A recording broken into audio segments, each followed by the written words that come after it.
yours on? Yes. All right, shalom, shalom. This is brothers from GMS Chicago. This is Brother Yashar Alaba with, The brother Mashaba. and we coming back at you with some more edification.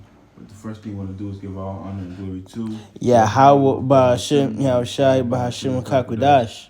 Second thing we want to do is give double honors to the elders and apostles of Great Millstone and salutation.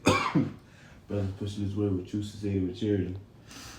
So basically we're just gonna do this quick lesson on we gotta suffer out our punishment, man, because we went off with the Lord, man. Serving idols, doing this different things, So this is our punishment, man. To get set in this hell, and go through things every day. Pockets full with holes. Dealing with spirits, demons. So I'm gonna just start off with this Sirach 2:1. My son, if thou come to serve the Lord, prepare thy soul for temptation. Set thy heart right, consistently endure, and make not haste in the time of trouble. Right, man? So we supposed to be consistently enduring, man. Because once you have that mindset that, we messed up with the Lord, and not only did we mess up with the Lord, he gives us less than what our iniquities deserve, man. So we could be getting way worse than what we getting now. Imagine that. Like, slavery is not even what we deserved, man. Okay. We gotta have some type of motivation in this to keep going, man. So, yeah. You got something? Yes. To add on to that, Sirach, I just wanted to say that, when you come into the truth, yes, prepare yourself for temptation, and you gotta let go of what you had in the world that could be holding you back from the truth. And it's easier said than done, but these are things that you have to do in order to be able to qualify for that chariot ride, for that salvation. Okay? So sacrifice is a very important thing in this truth. All right? Because letting go of things will save you. All right? So Wait, you had a scripture on it? yeah. All right. This is Luke chapter 17 and 32. Remember Lot's wife. Whosoever shall seek to save his life shall lose it, and whosoever shall lose his life shall preserve it. And as the scripture said, remember Lot's wife. What did she do when they were fleeing from the destruction of Sodom and Gomorrah? It was told not to look back, but she looked back and got turned into a pillar of salt. Just like how we spiritually cannot look back in this world, or we get left behind. All right. So as the scripture said, whoever shall seek to save his life shall lose it, and whoever shall lose his life shall preserve it. All right, you got some. Yeah, I had to. Let me get this other one before I get that one. This is Matthew 10:39. He that findeth his life shall lose it, and he that loseth his life for my sake shall find it. Right, man? So we can't go out and try to find peace in this world, man, because the Lord will never let us be comfortable here, man, because it's not like Michael 2:10, arise and get the party. It's not your rest. We're not supposed to be comfortable in this place, man. The Lord will not allow it. That's why some brothers went out of town, they got too comfortable, and the Lord sent them back home, man. We're not meant to be comfortable here, man. But if you lose your life for the Lord's sake, like when you come into this truth, you may lose a job, you may lose friends, your wife, maybe your kids, but all in that day, it's all going to be worth it, because once we get that salvation and everything's perfect, man, it's all worth it, man. We're pushing for a greater reward. And like that brother was saying earlier, we got to make sacrifices. This is we got to make sacrifices and putting off them old habits. Old habits.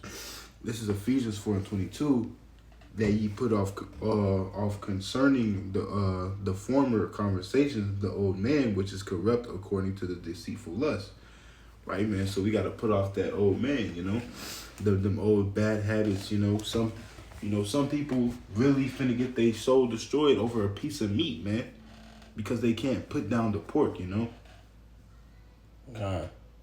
You know, so we got to put down them old habits, them old bad habits, and pick up the new ones of the Lord, man. Right. Has Romans 6 and 1 read down to verse 4, talks about, we gotta walk in the newness of life, and stop walking in sin. God forbid. All right, but you had a precept. Yeah. Okay. This is Ephesians 6:10. Finally, my brethren, be strong in the Lord, and put on the whole armor of the Lord, that ye may be able to stand against the wiles of the devil. For we wrestle against flesh and blood, against principalities, against powers, against rulers of the darkness of this world, against spiritual wickedness in high places. Therefore, take unto the whole armor, that ye may be able to stand against an evil day, and having done all to stand. Right, man. So it's time that we gotta put on that whole armor of the Lord, man, and be fully in this thing. Because we gonna get hit with spiritual demons. That's that we wrestle not against flesh and blood, man. We're not gonna be able to physically harm what's attacking us, man, because it's in the mind. It's in your spirit. So we got that discernment and holy thinking. And you gotta have the Lord's name. Of course, yes. The name of the Lord is like a strong tower, and the righteous runneth to it and is safe. Mm-hmm. If you don't got the Lord's name, there's no way you're gonna be able to put off these demons. Let me read the second Esdras. Second Esdras chapter 7. I'm gonna start at verse 6. There also is another thing. A city is builded and set upon a broad thing, and is full of all good things. Let's talk about the kingdom, all right, or heaven. The entrance thereof is narrow, and is set in a dangerous place to fall, like as if there were a fire on the right hand, and on the left a deep water. So that's talking about all the ways that you could fall into judgment. Scripture say, walking not in the way of the broad, straight, walking the way of the straight and narrow. All right. Verse 8. And one only path between them both, even between the fire and water, so small that there could be but one man go there at once. If this city were given unto a man for an inheritance, if he shall never pass the danger set before it, how shall he receive this inheritance? So that's the scripture just gave a perfect analogy, man. All right. First, you gotta go through. That imagine you walking on, what's those things called, the people that walk on like that like very skinny line, a zip line, a tightrope. All right, imagine you walking on a tightrope. You got spikes on your left and just fire on your right, man. But you gotta, at the end of that tightrope is a great reward. All right, and just saying, how can you get to that reward without having to go through the danger? All right, that's like what this truth is. All right, we walk in the straight and narrow, but there's so many ways that we could, fall off and receive and go, into the Lord's hand for judgment. That's why we gotta keep that straight and narrow way. Remember what we gotta do, and call on His name. Man, that precept sums up this video pretty much, man, because like we've been reading earlier, we gotta suffer in this. We're here. This is not our kingdom. We're gonna keep going through stuff until we get out of here, man.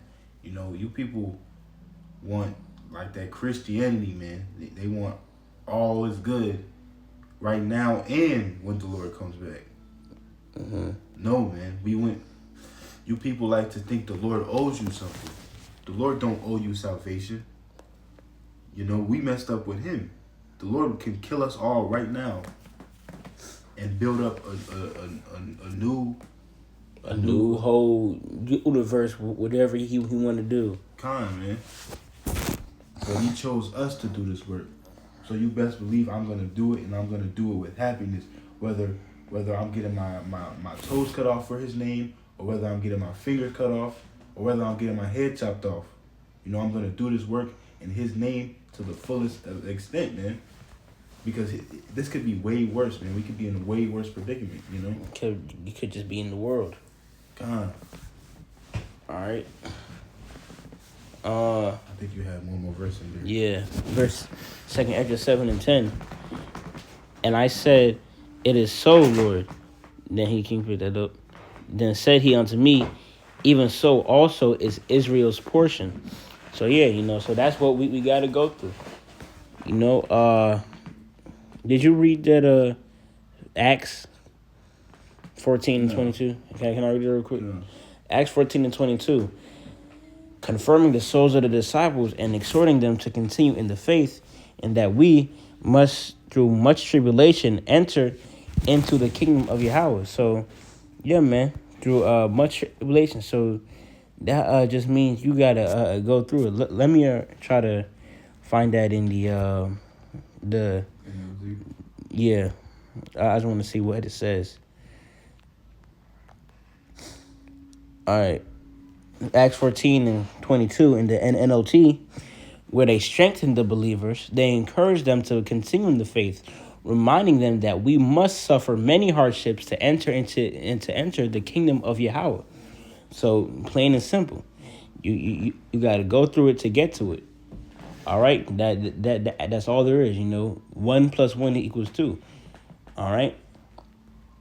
And there's no way around it, as Edris just said, you can't go around, because you're going to fall into that judgment. There's only one path that is correct, and that will get you where you need to be. All right? You had a precept. This is Matthew 24 and 13. That endure to the end, the same shall be saved. We got to endure, man. And this Psalms 126 and 5. They that saw in tears shall reap in joy. Right, man. So we saw it in tears now. So, we crying and sighing now. It's so in tears. I said it wrong? You said saw. So like it. This is Psalms 126 and 5. They that sow in tears shall reap in joy. So we saw it in tears now, man. But once the Lord comes back, let me read this last scripture. Let me go get it. This is Proverbs 29 and 2. When the righteous are in authority, the people rejoice, but when the wicked bear rule, the people mourn. Right, man? So that's what's happening right now, And not only people, the trees is mourning, the earth is mourning, The trees, it's springtime and the trees are still dead and everything is just mourning, man. The grass is not growing, So once we gain that righteous authority back, everybody are gonna be rejoicing, man. And it's gonna be just a righteous everything. You got something else? You read the Ephesians? Yeah. That was really it. So we hope this lesson was edifying, and we hope it builds some of you brothers up, and you feel sisters that are listening and learning. And first thing you want to do is give all honor and glory to Yahweh Ba'ashem, Yahushai Ba'ashem Kakwadash. Second thing you want to do is give double honors to the elders and apostles of Great Millstone. The salutation you guys that are pushing this word with you said it with charity. Shalom, Kwam Yasharallah, wa Abba, Shalom.